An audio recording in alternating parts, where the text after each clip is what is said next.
Yes, good afternoon, viewers out there. We are here to bring to you Universal Basic Education Board, and we are here in the office of the permanent board member in charge of the social mobilization, the Honorable Mrs. Amudat Shijuade Idowu Tiamiyu. My name is Shijuade Idowu Tiamiyu. I'm the board member in charge of social mobilization department, and this project started immediately after COVID, when children were asked to resume school, and we were thinking how children were supposed to resume, but COVID, fine, we now know how to manage it, but it's still not totally over. So we decided to open our schools and have children come in, but not all the children came in. We have over 21,000 children that did not show up upon school resumption because the school have been closed for over 6 months. And now that school are resuming, some of the children didn't come. And as a result of that, we thought, what could we do? We did sensitization, we did advocacy, but we realized that beyond that, there was need for us to provide some basic amenities that will allow for children to come back to school. Hence, we started Project Zero. The first phase of Project Zero was targeted at supporting children who are at the verge of dropping out of school as a result of the socioeconomic status. So there are children who are already in our public schools, but they are at the verge of dropping out because of certain, I don't have school uniform, I can't find my bags, there are no socks, all sorts of things like that. And we now needed to provide those items to ensure that they are back in school. So how does Project Zero work? Project Zero is mainly community-based. Nobody from SUBEB here, from the Lagos State Universal Basic Education Board, goes out there looking for children by themselves. What we leverage on is the existing SBMCs. And what does SBMC stand for? They monitor the child attendance. Also bear in mind that in our schools now, we now use technology in monitoring teaching and learning, and including an attendance and enrollment. So as soon as the child is enrolled, the child is given like an admission number. So from our end here, electronically, I can monitor the child to see if the child is constantly in school or not. However, physical monitoring is also still done by the non-governmental organization. So you can see it's a group of different people, both non-governmental organization, government, and individuals that are interested in school governance that are working together to see that this project works. Again, our budget for enrollment is in line with our student-teacher ratio, is in line with available infrastructure. So if I say I'm enrolling now, I cannot just push 500,000 children into school. It will shake the school structure. If I'm bringing 500,000 children into school, do I have the number of teachers to match those students immediately? Do I have the available number of infrastructure to match them? Do I have the available number of classrooms that will match them? So our enrollment is very systematic. We are doing this. Kids are coming into school and is in line with available infrastructure and human capacity. So let me know if you have another question.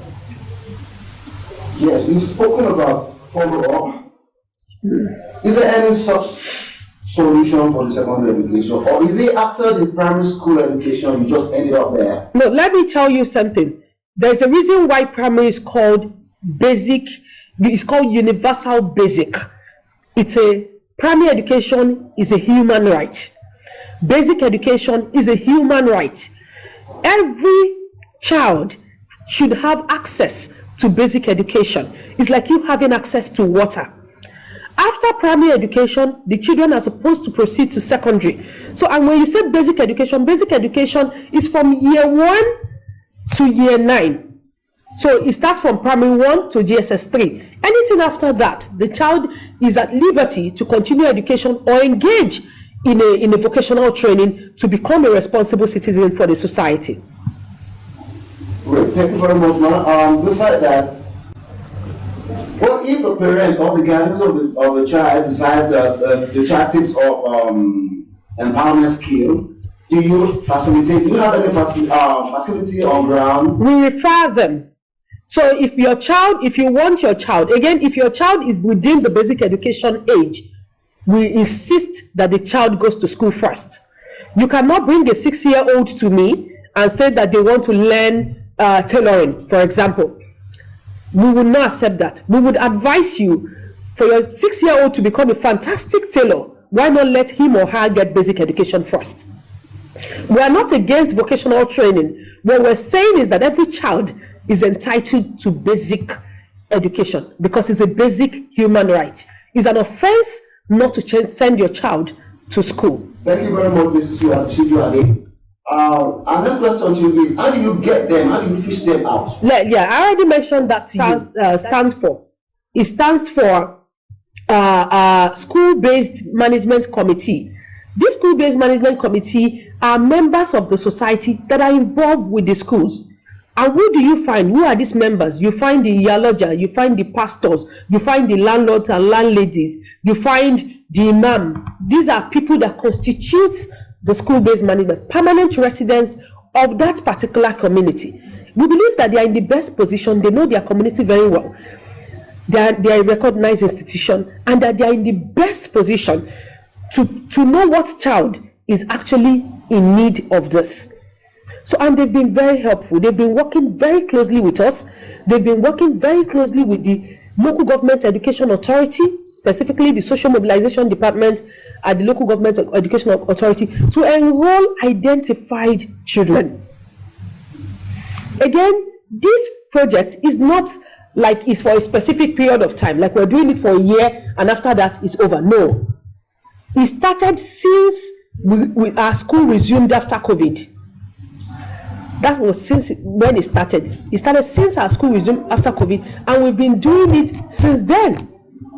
So far so good. We've enrolled close to 10,000 children, if not over. We've enrolled over 10,000, I can say categorically, over 10,000 children in school as of today since the start date.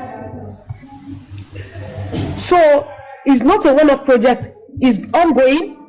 But our enrollment is, of course, we're looking for children that are that wants to go to school. Is a willing buyer, willing seller. So I have everything to send you to school. You want to go to school, so you come forward. I kit you. I put you in school. That said, and when you are in school, we work very closely with non-governmental organizations, NGOs, specifically SACEFA. SACEFA is a group of non-governmental organization working in the education space. So we are working with SACEFA to monitor the attendance of these children. Because for learning to happen, the child has to be in school. So we don't want to enroll a child and see that the child has dropped after 2 weeks and the child is just there to collect our goodies. No. The child is picked by the SBMC, handed over to the education authority. The education authority kits the child up and then put the child in school and ensure the child is enrolled to the school closest to the child's house. And after that, the non-governmental organization, in this case, which is SACEFA, like I mentioned earlier, goes there to ensure that that child is there. They monitor that there is a body. Every school has a school-based management committee that is comprising of members of the community. You understand? That comprises of members of the community. These members of the community are in the best position to identify these children. I can't leave my office now and then go to Maryland, walking around looking for children that are out of school. Again, because of the heightened level of security, it's better you reduce this to the community. So they know why Tunde is a organizer. They know that Tunde's mom just died.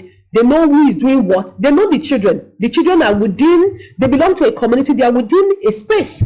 So they're able to identify that child and tell us this child is not going to school. And at times, they are in the best position to provide solution.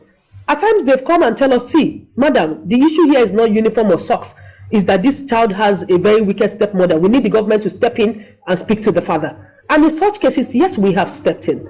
So they know the situation. So if a child has an issue of abuse and you are giving them bags and socks, that's not what will bring that child back to school. You have to resolve that issue of abuse first before moving forward.